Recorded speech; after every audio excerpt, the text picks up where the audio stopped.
გურამ მაჭარაშვილი პარლამენტარი ხალხის ძალის აღმასრულებელი მდივანი ბუნებრივია ჩვენ მასთან საუბარს დავიწყებთ პარლამენტის დროებით საგამოძიებო კომისიის სხდომაზე გაკეთებული განცხადებებით, იმიტომ რომ ის არის ამ კომისიის ერთ-ერთი წევრი. ბატონო გურამ, საღამომშვიდობის მადლობა გადაცემაში სტუმრობისთვის. რა ინფორმაცია მიიღო დღევანდელი საკმაოდ დაძაბულ ვითარებაში მიმდინარე სხდომაზე გაკეთებული განცხადებებით დროებითმა საგამოძიებო კომისიამ? მოგესალმებით, თამთა მივესალმებით საზოგადოებას. ჩვენ როგორც დავპირდით საზოგადოებას, ნაციონალური მოძრაობის როგორც დამნაშავე რეჟიმის შეფასება უნდა მომხდარიყო აუცილებლად საქართველოს პარლამენტში საგამოძიებო კომისიის მიერ, იმიტომ რომ ერთხელ და სამუდამოდ საქართველოში ის პოლიტიკური პარტია, რომლის დანაშაულებრივი სისტემის შექმნაში ეჭვი არათუ მხოლოდ ქართულ მართლმსაჯულებას, არამედ საერთაშორისო მართლმსაჯულებასაც არ ეპარება, იმიტომ რომ გადაწყვეტილებები არსებობს სტრასბურგის საერთაშორისო სასამართლოში, სადაც პირდაპირ წერია, რომ ნაციონალური მოძრაობის დროს ხელისუფლებაში იყო შექმნილი დანაშაულებრივი სისტემა არაერთ საქმეზე, ერთხელ და სამუდამოდ უნდა დასრულდეს და უნდა დასრულდეს ამ პოლიტიკური ძალის გაუქმებით. შესაბამისად, თუ არა საგამოძიებო კომისია, ბუნებრივია, სხვა შემთხვევაში შესაბამისი უწყება ვერ იმსჯელებს იმასთან დაკავშირებით, უნდა იყოს თუ არა ეს პოლიტიკური ძალა ზოგადად ქართულ პოლიტიკაში. ამიტომ დარწმუნებული ვარ და საზოგადოებაც მე მგონი ყოველდღიურად რწმუნდება, რომ მტკიცებულებები იმაზე მეტი იქნება, ვიდრე საკმარისია შესაბამისი უწყებისთვის, რომ მიიღოს გადაწყვეტილება ნაციონალური მოძრაობის გაუქმებასთან დაკავშირებით. ხო, მაგრამ რატომ დადგა საერთოდ ომის თემის გამოძიების საკითხი? ოპონენტებმა შეგახსენეს, რომ ჰააგაში მოგებული არის ეს საქმე და საქართველოს გამარჯვებით ადამიანის უფლებათა ევროპულ სასამართლოშიც და ისინი პირდაპირ რუსულ ინტერესზე მიუთითებენ, რომ ხელისუფლება ამ შემთხვევაში რუსული ინტერესის გატარებას. მეთოდები დაუძველდათ, ხა ეს მეთოდები აღარ ჭრის უკვე. ჩვენ არ ვიძიებთ იმას ამ შემთხვევაში თქვათ, რაც გამოიძია და დაადგინა ჰააგის სასამართლომ. გასაგებია, იურისტი შეიძლება არ იყო და ვერ ერკვეოდე, მაგრამ ელემენტარულად ის უნდა იცოდე მაინც, რომ ჰააგის სასამართლოში იძიებენ ომის დანაშაულს და სტრასბურგის სასამართლოში იძიებენ ამდენად ადამიანის უფლებები იყო დარღვეული ამ ომის დროს. და სხვათა შორის ეს ორივე საერთაშორისო სასამართლო ჩვენ მოვიგეთ სწორედ იმ მტკიცე და დაკარგული, მათ მიერ დაკარგული მტკიცებულებების მოპოვების საფუძველზე. როდესაც პროცესის დროს ეს არაერთხელ ითქვა იუსტიციის სამინისტროს მიერ, მაშინ ქალბატონია იყო ბატონო, რომ რუსეთის მხარე დასცინოდა საქართველოს მხარეს, როდესაც მტკიცებულებები პრაქტიკულად არ იყო საერთაშორისო სასამართლოს პროცესზე. ამიტომ შორს რომ არ წაგვიყვანოს ახლა საქმემ, ჩვენი საგამოძიებო კომისია ომის დანაშაულს კი არ იძიებს. საგამოძიებო კომისია ჩვენი მოიძიებს ყველა მტკიცებულებას და არა მხოლოდ ომის თემაზე, არამედ თქვენ ნახეთ, რომ ჩვენ წამებასთან დაკავშირებით ხო, მაგრამ აი ომის თემაზე რის დამტკიცებას, რომ ანუ შეიძლებოდა თუ არა. ნახეთ, რა თქმა უნდა, აქ საუბარი არის იმ პოლიტიკურ ხელმძღვანელობაზე და იმ პოლიტიკურ ხელმძღვანელ პირებზე, რომელთა მიმართაც ზოგადად არსებობდა პრეტენზიები უკვე საზოგადოებაში ომის დაწყების დროიდან და დღეს ჩვენ ვნახეთ, რომ ბევრმა მათ შორის მაშინდელმა თანამდებობის პირმა, საგარეო საქმეთა მინისტრის მოადგილემ, შემდგომში საგარეო საქმეთა მინისტრმა, კომისიის თავმჯდომარემ, რომელმაც ეს გამოიძია ნაციონალური მოძრაობის დროს, აღიარეს, რომ სამწუხაროდ საზოგადოება იქ მიატოვეს და როდესაც ჯარები ტოვებდა იქ ადგილზე, ხალხს არავინ არაფერი არ უთხრა. მაშინდელი ადმინისტრაციის ჯანდაცვის მინისტრი ყავდა და ნახა საზოგადოება მანაც ისაუბრა, წარმოიდგინეთ, ხალხზე კი აღარ არის საუბარი. ჯანდაცვის მინისტრი, რომელიც იქ მსახურობდა 8-ში უკვე 7-ზეც აღარ არის საუბარი. 8 აგვისტოს დღის 12 საათზე კითხულობდა იმას, თუ რა ხმაური იყო ცაში და ჯანდაცვის მინისტრი, იქაური ადმინისტრაციის და სამსახურში ხალხს ეუბნებოდა გაავარკვევ რაშია საქმე, ეს თვითმფრინავები რო დაფრინავენ, ვისი თვითმფრინავები დადიან. 8 აგვისტოზეა საუბარი, წარმოიდგინეთ.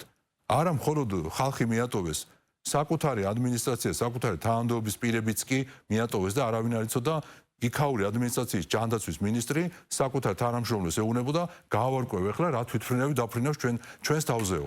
და რაზეა საუბარი ახლა რომ ეს ამ მტკიცებულებები არ უნდა მოგროვდეს რომ მაშინ პოლიტიკურ ხელმძღვანელობას პასუხი არ უნდა მოეთხოვოს? აი იცით რატომ აქვს სკეპტიციზმი მით უმეტეს ოპონენტებს რომ აი სად იყო მაშინ ქართული ოცნება მთელი 12 წლის განმავლობაში და ეს რომ არის დაგვიანებული. დღეს ანადოლიძემაც შეგახსენათ რომ მან პირდაპირ თქვა რომ 2013 წელს ქართული ოცნების ხელისუფლებაში მოსვლიდან სულ რამდენიმე თვეში ძალიან მალე მან მოითხოვა სიმართლისა და შერიგების კომისიის შექმნა, თუმცა სწორედ ქართული ოცნების უარის გამო ამ კომისიის შექმნა ვერ მოხერხდა.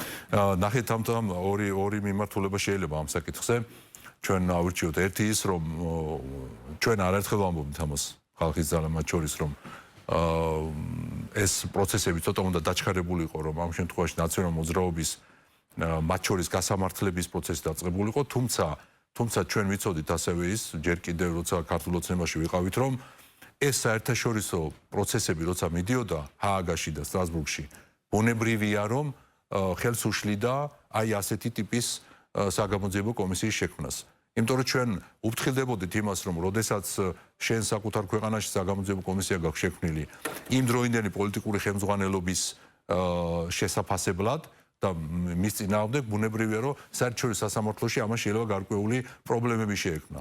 ბუნებრივია რომ ჩვენ სახელმწიფო ინტერესები დავაყენეთ მათგან განსხვავებით პირველ მაგალითად ბიზნესის ჩამორთმების ფაქტებზე რა გიშლიდათ ხელს რომ მანამდე გამოგეძიებინათ. მით უმეტეს ოპონენტები ახლა მიგითითებენ რომ შეიძლება მაშინ დადგეს იმ მოსამართლეების მოსმენის საკითხიც რომლებიც ჩართულები იყვნენ თუნდაც აი ამ უკანონო ქმედებებში. ეს არის მათი განცხადებები და ქართული ოცნებას მაშინ მოუწევს სასამართლოში დღესაც ყოფილი განსხვავებით ანადოლიძე იურისტი არის და მე ამ მგონია რომ მან არ იცოდეს ფუნქციები ჩვენი საგამოძიებო კომისიის. ჩვენ არც პროკურატურა ვართ, არც სასამართლო ვართ და არც გამომძიებლები არა ვართ. ჩვენი ფუნქციები არის ის, რომ პარლამენტმა დადგენილება მიიღო და დაგვავალა, რომ შევისწავლოთ და შევაფასოთ 2003-2012 წლებში ნაციონალური მოძრაობის როგორც რეჟიმის მოქმედება. შესაბამისად, კიდევ ერთხელ ვიმეორებ, რომ ჩვენ გვევალება ის, რომ ფაქტები მოწმეთა გამოკითხვებით ან დოკუმენტების გამოთხოვით შევაგროვოთ კომისიაზე და მე გვევალება რომ დასკვნა დაუდოთ საქართველოს პარლამენტს. ყოფილი პრეზიდენტის გამოკითხვასაც გეკმავთ მიხეილ სააკაშვილის. შესაძლოა ვერ გეტყვით, ახლა ჩვენ მუშაობთ, იცით რომ ყოველ დღე არის ნიუსი იმასთან დაკავშირებით მეორე დღეს ვის გამოვკითხავთ, გამომდინარეობს უკვე საქმეების რაოდენობიდან. თქვენ იცით რომ ძალიან ბევრი საქმეა მაგრამ ავირჩიეთ რამდენიმე ძირითადი მიმართულება, რომელთან დაკავშირებითაც მტკიცებულებებს ვაგროვებთ.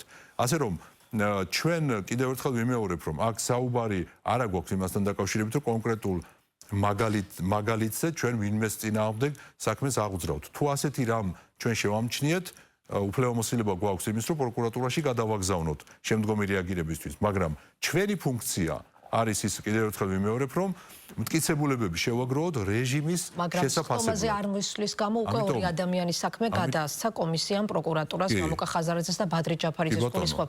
ანუ შესაძლოა რომ ამ ყველაფერს მოხვეს ჯარიმა ან დაკავება ოპოზიციონერი ლიდერების ეს ხომ არ გაამწოვებს კიდევ შექმნილ პოლიტიკურ ვითარებას. არა, გაამწოვებს არა, პირიქით მე მგონი ნათელს მოჰფენს იმას, რომ ჩვენ ეს კომისია შევქმნით სრული სერიოზულობით, რომ ნამდვილად გავალთ ბოლოში და მტკიცებულებებს შევაგროვებთ.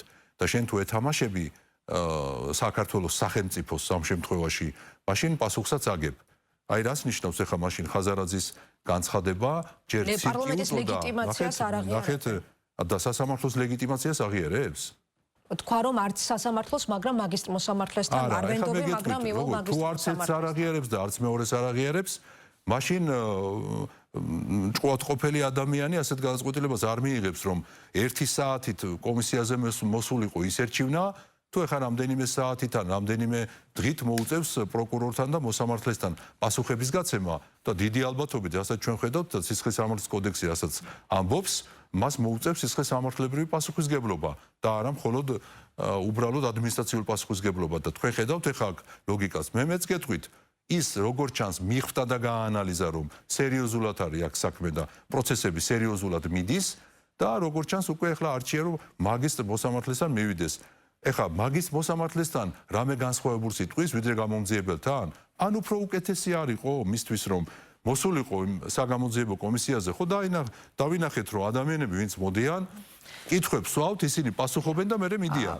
მაგრამ თემებზეც გვაქვს უბრალოდ ამას მოვრჩები ახლა ნახეთ რომ ნებისმიერი ის პირი რომელიც ქართულ კანონმდებლობას პატივს არცემს ის პასუხს აგებს. რას ნიშნავს აქ გაიჟღერა სიტყვებმა რომ დევნიან პოლიტიკოს ვინვის დევნის შენ ის არ გინდა რომ მოხვიდე პარლამენტში 1 საათით და საათნახევრით და შენს მიერ წამოყენებულ ბრალდებას საზოგადოებამ ნახა ეს თან მტკიცებულებებით ნახა პასუხები გასცე და მე სისხლის სამართლის საქმე აღიძვრება შენს მიმართ და ამბობ რომ ვინმე გდევნის შენ ვინვის დევნის მობრძანდი 1 საათით საათნახევრით პასუხები გაეცი იმ კითხვებს ეს პასუხები როგორ იქნება ეს მეორე საკითხია და შესაბამისად არ იქნება სისხლის სამართლის საქმე აღძრული. დიახ, ბატონო გურამ, ნახეთ ლეგიტიმაციას არჩნობს არა მხოლოდ ოპოზიცია, არამედ საერთაშორისო პარტნიორთა ნაწილი პარლამენტს გულისხმობდა, მათ შორის ეს ევროსაბჭოს საპარლამენტო ასამბლეამ სწორედ ამიტომ დათქმებით მიანიჭა ქართულ დელეგაციას დროებით უფლებამოსილება დათქმებით ცნოდა ეს დათქმა არის ორი რომ უნდა გათავისუფლდნენ აპრილამდე, სანამ იქნება ევროსაბჭოს საპარლამენტო ასამბლეის საგაზაფხულო სესია ჩანიშნული, უნდა გათავისუფლდნენ დაკავებული დემონსტრანტები და ჩაინიშნოს ახალი საპარლამენტო არჩევნები ყოველში თარიღი უნდა გამოაცხადოს ხელისუფლებამ. ხელისუფლება ფაქტია რომ არ აპირებს არც ერთი მოთხოვნის დაკმაყოფილებას, მაშინ რა გეგმით წარდგება ქართული მხარე თუ არ ვცდები 7 აპრილს არის საგაზაფხულო სესია ევროსაბჭოს საპარლამენტო ასამბლეაში ჩანიშნული, ანუ შეიძლება დავტოვოთ საერთოდ ასამბლეაც თუ აი რა გეგმით. თამთა მე ვერ დაგეთანხმებით იმაში რაც თქვენ თქვით რომ ხა ნაციონალურ მოძრაობა რაც ცნობს და რასაც ცნობს ეს არავის აინტერესებს და თქვათ იქ საერთაშორისო პარტნიორები თქვათ არ ცნობენ საქართველოს თქვენ მაგალითად ევროპარლამენტის რეზოლუციაში ჩაიწერა რომ ისინი ითხოვენ ახალ არჩევნებს. კიდევ ერთხელ ვიმეორებ რომ არა მარტო ჩვენ, არამედ შეერთებული შტატების პრეზიდენტი ამბობს რომ ევროკავშირი იქცევა საშინლად. ანუ ჩვენზე უფრო მკაცრ განცხადებებს აკეთებს ამერიკის პრეზიდენტი და ევროკავშირის ამერიკასთან აქვს პრობლემა და დასალაგებელი აქვს ამერიკასთან ურთიერთობები და თქვენ რატო გიკვირთ ის რომ თქვათ ჩვენთან მიმართებაში ევროკავშირი უსამართლოდ იქცევა და ჩვენ რო ამბობთ და ვეწინააღმდეგებით რომ ჩვენ არ დაგითმობთ აქ ხელისუფლებას უკანონოდ ხალხის ნების საწინააღმდეგო და ამის მერე რომ უსამართლო გადაწყვეტილებებს იღებენ და უსამართლო რეზოლუციებს თქვენ რასაც ბრძანებთ ევროპარლამენტში ეს ხო ყველამ კარგად იცის ეს რატომ არის გასაკვირი როცა ამერიკის საზოგადოების მიერ არჩეული პრეზიდენტი მისი ადმინისტრაციის მაღალი თანამდებობის პირები ჩვენზე მკაცრი განცხადებებით გამოდიან ევროკავშირის სტრუქტურების მიმართ და ამბობენ რომ იქ არის საშინელი ბიუროკრატია რომ ევროკავშირი საშინლად ექცევა ამერიკას და უცენზურო სიტყვებითაც კი მოიხსენიებენ ევროკავშირს და ევროსაბჭოს და რატო არის გასაკვირი ის რომ საქართველოსთან მიმართებაში ევროკავშირი მოიქცეოდა უსამართლოდ და ამას გარდა თქვენ კარგად იცით რომ თავად ევროკავშირის ბევრი წევრი ქვეყანა არ ეთანხმება იმ ბიუროკრატიას ხო, სლოვაკეთი ავიღოთ, უნგრეთი ავიღოთ, იტალია ავიღოთ და ასე შემდეგ გერმანიაში საერთოდ ხელისუფლება შეიცვალა ახლა, იმიტომ რომ საზოგადოება მიხვდა რაშიც იყო საქმე. ის deep state და ის გლობალური ომის პარტია. ჩვენ რო გვეუბნებოდნენ აბასადარისო, ტრამპს რატო არ ეკითხებიან? ისრაელის პრემიერს ახლა რომელმაც deep state თქვა ზუსტად რომ deep state-ს აქვს პრობლემა დემოკრატიას კი არაო. რატო არ ეკითხებიან ამას? ანუ სწორი ყოფილა მაშინ რომ deep state არსებობს. გლობალური ომის პარტია არსებობს. აი ვინ არიან შეგიძლიათ ვთქვათ? კიდევ ერთხელ ვიმეორებ, ვინ არიან ეს თქვა ტრამპმა. და ვინ არიან? აი არიან ევროკავშირში ბიუროკრატები, ვინც არიან წარმოდგენილები. და ეს თქვა მასკმა, ეს თქვა ვიცე-პრეზიდენტმა ამერიკის. ჩვენ ვამბობდით ამას, რომ კონკრეტულად ეხლა გლობალური ომის პარტია დარეგისტრირებული კი არ არის სადმე. ეს არ რეგისტრირდება. ეგ ნიშნავს იმას, რომ ეს არის არაფორმალური მართველობა.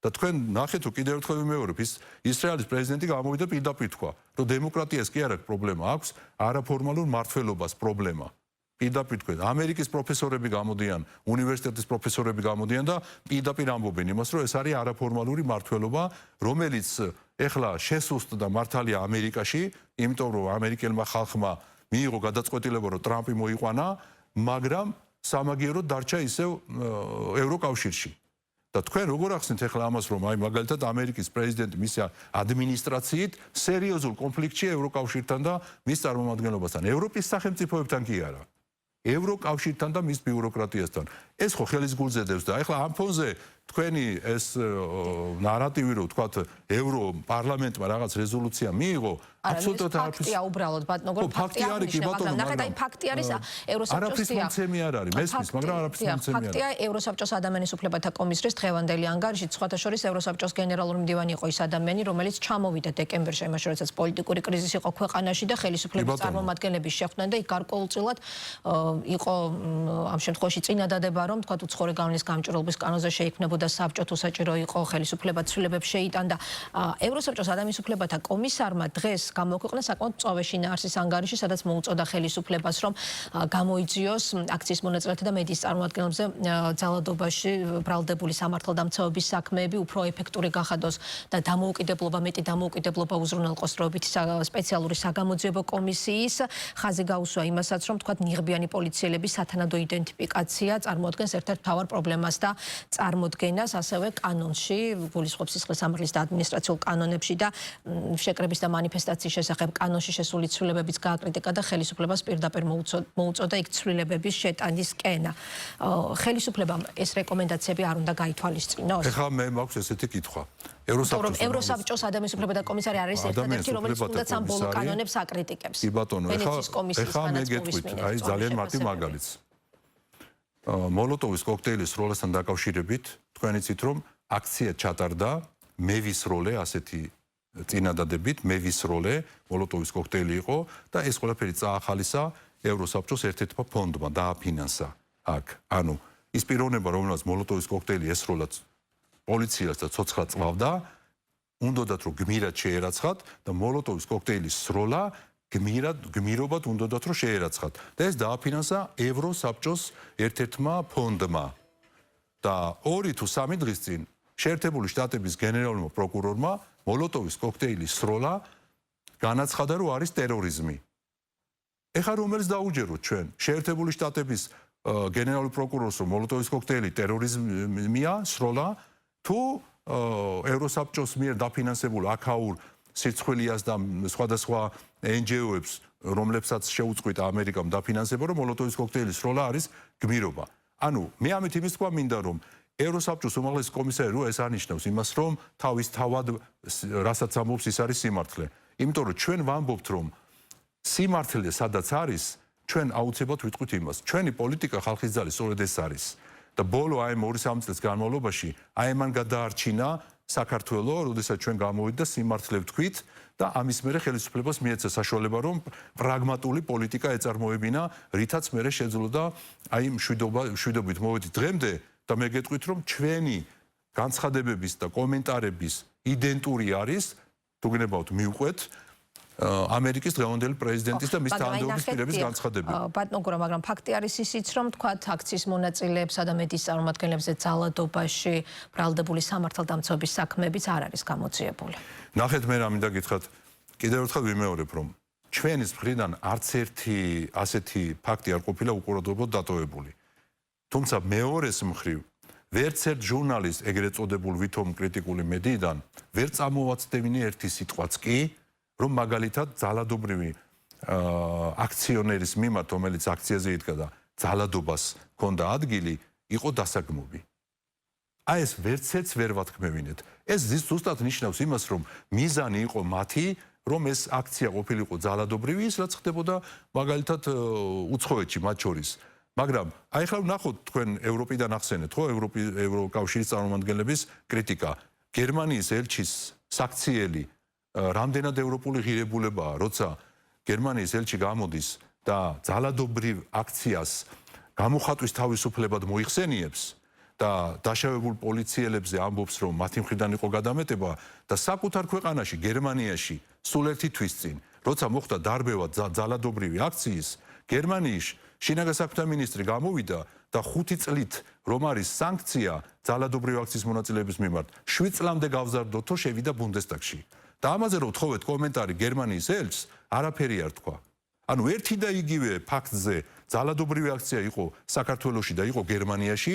გერმანიაში შსს მინისტრმა მოითხოვა, რომ ეს იყო ძალადობრივი აქცია და არათუ 5 წლით, არამედ გავზარდოთ სანქციაო. ამაზე არ აქვს რეაქცია გერმანიის ელჩს საკუთარ ქვეყანაში, ხოლო ჩვენთან ამბობს, რომ ძალადობრივი აქცია არის თურმე გამოხატვის თავისუფლება. აი ამ ორ სტანდარტებზე თამთა ბუნებრივია, რომ ქართველი ხალხი თვალებს ვერ დახუჭავს. მაგრამ გერმანია ახსენეთ და სწორედ გერმანია მიმდინარე კვირას სასანქციო პაკეტი ამოქმედა იმ ადამიანებზე, როგორც განცხადებაში ვკითხულობთ, რომლებიც ძალადობაზე არიან, ძალადობრივ ფაქტებზე პასუხისმგებლები. ეს არ არის პირველი სასანქციო პაკეტი, სხვა ქვეყნებიდანაც ვნახეთ. როდემდე შეიძლება მაშინ გაგრძელდეს ეს მოცემულობა? ფაქტია, რომ საქართველოს ევროკავშირთან დღეს დიალოგი ყველა დონეზე აქვს შეწყვეტილი. ოპონენტები საუბრობენ საერთაშორისო იზოლაციის და ხელისუფლების ლეგიტიმაციის ამ შემთხვევაში პრობლემაზე. როგორ გესახებათ ამ პირობებში მაშინ ქვეყანას ხომ აზიანებს მაინც გარკვეულწილად ეს სასანქციო პაკეტები. თქვენ დაზიანება მაშინ გენახათ, ჩვენ რო ავყოლოდით Deep State-ის წარმომადგენლობას საქართველოში. აი დაზიანება რა არის? სამწუხაროდ ხედავს ამას უკრაინის საზოგადოება. ერთ-ერთში თუ უფრო უარეში არა ვიქნებოდით. აი მე გენახათ თქვენ დაზიანებები რა მიმართულებით იქნებოდა. დღეს ურთიერთობები ევროკავშირთან ჩვენ კი არა ტრამპსაც არა აქვს, ამერიკის პრეზიდენტს. იმიტომ რომ გასარკვევი აქვს ურთიერთობები. რატომ? იმიტომ რომ ამერიკის პრეზიდენტი ამბობს, რომ ევროკავშირი უსამართლოდ ექცევა ტრამპს. და ჩვენი რატო არის გასაკვირი, როდესაც კიდევ ერთხელ ვიმეორებ, ჩვენ ზუსტად ის პოლიტიკა გვაქვს. ამ ეტაპზე რა პოლიტიკაც აქვს შეერთებული შტატების პრეზიდენტს და თქვენ გერმანია ახსენეთ და სანქციები. სხვათა შორის სიმბოლურია, რომ გერმანიის მიერ ძველი მთავრობის მიერ დაწესებული სანქციები როცა მოხდა, მეორე დღეს პრეზიდენტმა გერმანიის გადააყენა შოლცი და მისი მთავრობა, მათ შორის საგარეო საქმეთა მინისტრი. გერმანიის საგარეო საქმეთა მინისტრი, რომელმაც სამარცხვინო განცხადება გააკეთა, ალბათ გერმანიის ისტორიაში არც ერთ მინისტრს არა მხოლოდ, არამედ პოლიტიკოს არ გაუკეთებია საკუთარი ქვეყნისთვის, გერმანიისთვის. იცით, ვიზე არის საუბარი და რა განცხადებაზეა საუბარი, ხო? საკუთარი ქვეყნის გადარჩენა მიანდო მიგრანტებს. ნუ აი ეს თავიდან ბოლომდე ხო არის აღიარებითი ჩვენება, რომ შენ ხარ Deep State-ის იგივე გლობალური რომის პარტიის ყველა ქვეყანამ Deep State-ის წარმომადგენელია ბატონო გურამ, ანუ ყველა ქვეყანა არა. ჩვენ ქვეყანაზე არ საუბრობთ თამთა. იგივე ამერიკასთან დაკავშირებით. გერმანიის ელჩმა დღეს თქვა, რომ საქართველოს დაახლოების ნაცვლად ევროკავშირს შორდება. ავსტრიის საგარეო და ევროპულ საქმეთა მინისტრმა თქვა, საქართველოს ევროკავშირის გზიდან გადაუხვია და უკუსვლა აქვს. ნახეთ თამთა, მე მარტივად გეტყვით. როცა ჩვენ გვეუბნებოდნენ, რომ ანტიამერიკული და ანტიდასავლურია თქვენი განცხადებები, ხალხის ძალის განცხადებებს გულისხმობთ. ჩვენ ვეუბნებოდით ყოველთვის, რომ ჩვენ არც ამერიკას, არც ამერიკულ საზოგადოებას, არც ევროპას და არც ევროპულ საზოგადოებას, რა თქმა უნდა, არ ვებრძვით. ჩვენ ვებრძვით იმ უსამართლო განცხადებებს, რომელიც ჩვენს მიმართ კეთდება. ჩვენ რო ანტიამერიკული განწყობა გქონოდა. მესამე თვეა ამერიკის ადმინისტრაციის მიმართ ჩვენი მხრიდან რაიმე კრიტიკა მოგისმენიათ? არათუ თავდასხმა კრიტიკა მოგისმენიათ? არა, ამერიკის ადმინისტრაციის მიმართ. არა, იმიტომ რომ ჩვენს მიმართ არ კეთდება უსამართლო განცხადებები ამ ეტაპამდე ყოველ შემთხვევაში და იმედია ასე გაგრძელდება. ჩვენ რო ანტიამერიკული განწყობა გქონოდა, ამას ვამბობ. ჩვენ რო ანტიევროპული განწყობა გქონდეს. უნგრეთი ევროპა არ არის? სლოვაკეთი ევროპა არ არის? იტალია ევროპა არ არის? რატომ არ ვაკეთებთ ამ სახელმწიფოების მეთაურების მიმართ კრიტიკულ განცხადებებს? და კიდევ ერთხელ ვიმეორებ, არც გერმანიის და გერმანული საზოგადოების და არც საფრანგეთის და ფრანგული საზოგადოების მიმართ არანაირი პრობლემა არ გვაქვს. გვაქვს იმ ხელისუფალთა მიმართ პრობლემა, რომლებიც ჩვენს მიმართ უსამართლოდ იქცევიან და თამთა რა მინდა გითხრათ, ის რომ ბაიდენის ადმინისტრაციას ჩვენ ვაკრიტიკებდით, ამაში მარტო ჩვენ კი არა და ქართული საზოგადოება კი არ დაგვეთანხმა მარტო 26 ოქტომბერს. ამერიკული საზოგადოება დაგვეთანხმა 5 ნოემბერს და ბაიდენის ადმინისტრაცია გაუშვეს პენსიაზე და მოიყვანეს ის პრეზიდენტი, რომელიც ჩვენი სიტყვებით ალაპარაკდა ბაიდენის ადმინისტრაციის წინააღმდეგ. აი დადასტურდა თუ არა ერთ-ერთში, რასაც ჩვენ ვამბობდით ბაიდენის ადმინისტრაციის მიმართ, ხალხის ძალა მათ შორის, რასაც ტრამპი ამბობს. იგივე ბრალდებები წაუყენა უფრო მკაცრი ტონით, ვიდრე ჩვენ ვამბობდით ბაიდენის ადმინისტრაციას. საერთოდ გააუქმა USAID.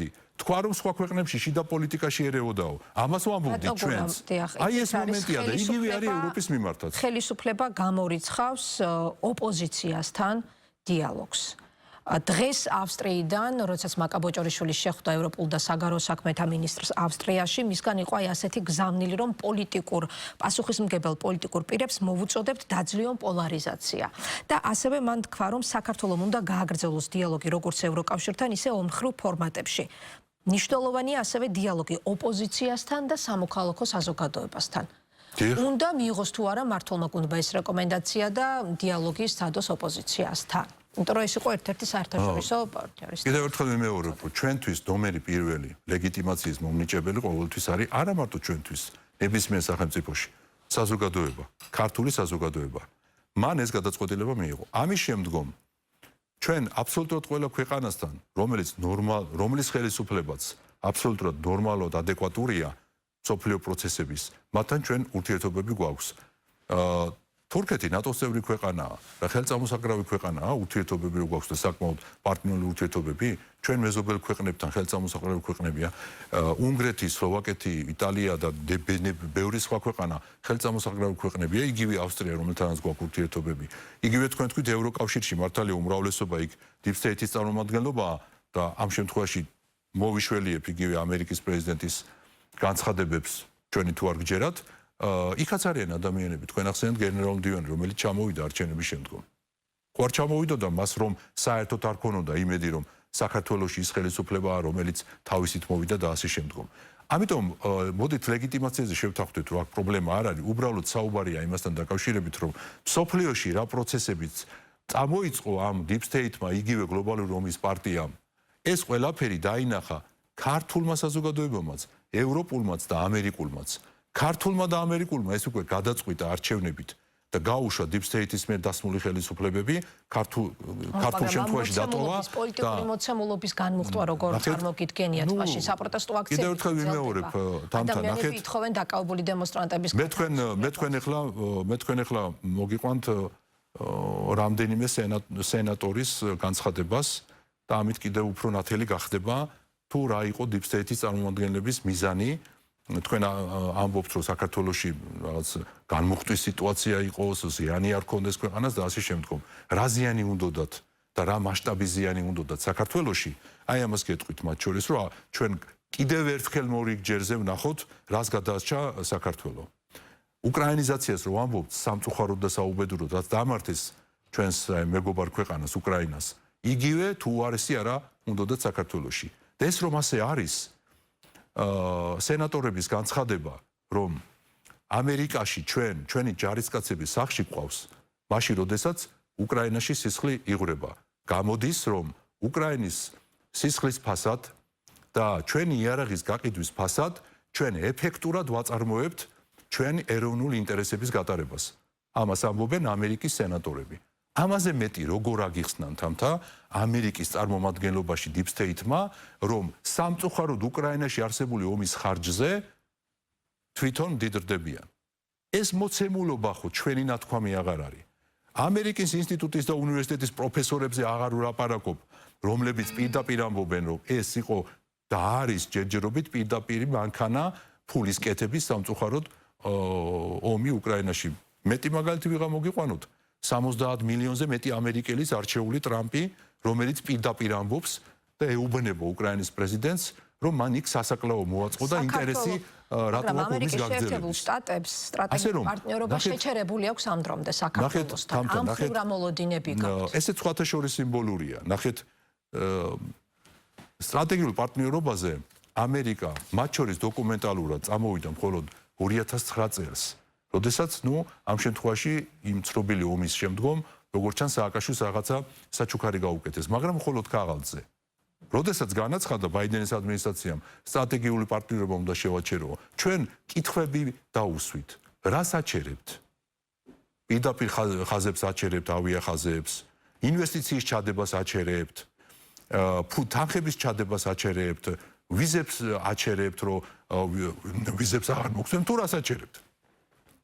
ნახეთ, კითხვა დაუსვით, რომ უკაცრავად. თქვენ გვეუბნებით, რომ რუსეთი არის თქვენი მტერი ამერიკის, ჩვენ გასაგებია რომ ოკუპანტად აღვიქვამთ, იმიტომ რომ ოკუპანტია. რუსეთი არის ამერიკის მტერი და თქვენ ხართ ჩვენი სტრატეგიული პარტნიორი. გადავხედოთ ვიზების რაოდენობას და სტატისტიკას. ამერიკის ვიზას ამერიკა აძლევს 60% რუსეთის მოქალაქეებს და 32% საქართველოს მოქალაქეებს. მაშინ ჩვენ როგორ გავიგოთ, რომ ჩვენი სტრატეგიული პარტნიორი ხართ და რუსეთის მოწინააღმდეგე სახელმწიფო ხართ. ანუ რეალურად იგივე თქვენ რაც თქვით, რომ სტრატეგიულ ურთიერთობას ვაჩერებთო, სამწუხაროდ დასაშინებელიც არაფერი აღმოაჩნდათ, რომ აქეთ გაეკეთებინათ. მაგრამ კიდევ ერთხელ ვიმეორებ, მიუხედავად ამისა, ჩვენ მზად ვართ დღესაც, რა თქმა უნდა, რომ ეს ურთიერთობები გადაიტვირთოს, რაც დაწყებულია. დაწყებული თუნდაც იმიტომ არის, რომ ყოველ დღე, როგორც იყო ბაიდენის ადმინისტრაციის დროს, თეთრი სახელიდან არ კეთდება უსამართლო განცხადებები საქართველოსთან მიმართებაში. თუმცა, ვიმეორებ, აქვე, თუმცა ჯერჯერობით ის, რომ Deep State-ი არ არის შესუსტებული ევროკავშირში და როგორც ჩანს ამერიკის კონგრესში ჯერჯერობით არის დარჩენილი, ეს არის პრობლემა. და კიდევ ერთხელ ვამბობ, ჩვენ პიროვნულად არც ბაიდენის მიმართ გქონდა პრობლემა და არც სიმპათია გვაქვს პიროვნულად ტრამპის მიმართ. ჩვენ ვაფასებთ პოლიტიკის მიხედვით. და პოლიტიკა ბაიდენს ჰქონდა ანტიქართული და ანტიეროვნული, რაც დაადასტურა ტრამპმა, უბრალოდ ტრამპს აქვს ეს პოლიტიკა, ის რაც ემთხვევა ჩვენ პოლიტიკას. მაგრამ ჩვენ არასდროს არ გვითქვამს, რომ ეხლა მოვიდა ტრამპი და საქართველოზე დღეში 1 საათი იზრუნებს. ჩვენ ვამბობთ, რომ დიდი იმედი გაჩნდა იმის, რომ რადგან პოლიტიკა ემთხვევა ერთმანეთს, ჩვენიც და ამ შემთხვევაში ამერიკის პრეზიდენტის, დიდი იმედი გაჩნდა, რომ გადატვირთვა დაიწყოს. და ეს იმედი გვაქვს ამ გადატვირთვას ელოდებოდით ახალი ადმინისტრაციის მუშაობის დაწყებისთანავე, გასული არის უკვე 2 თვე. გაქვთ ისევ ოპტიმიზმი. ეხლა თქვენ ნახეთ თამთა ეხლა შეიძლება ველოდოთ თქვა პირველ ნიშნებს. ნუ რაღაცა ურთიერთობები შეიძლება არის, ბუნებრივია, მათ შორის დიპლომატიური, თუმცა ვიმეორებ, რომ ტრამპმა იმ დონეზე აწია თამასა. თქვენ იცით, რომ საგარეო პოლიტიკაში ძალიან მაღლა აწია თავის თამასა და დიდი პოლიტიკური მიზნები, ასე ვთქვათ, დაუსახა თავის თავს, როგორც პრეზიდენტს. თქვენ იცით კანადასთან მიმართებაში, იცით გრენლანდიასთან მიმართებაში, იცით უკრაინის ომის დასრულებასთან მიმართებაში, ევროკავშირთან გამოცხადებულ ბრძოლაში.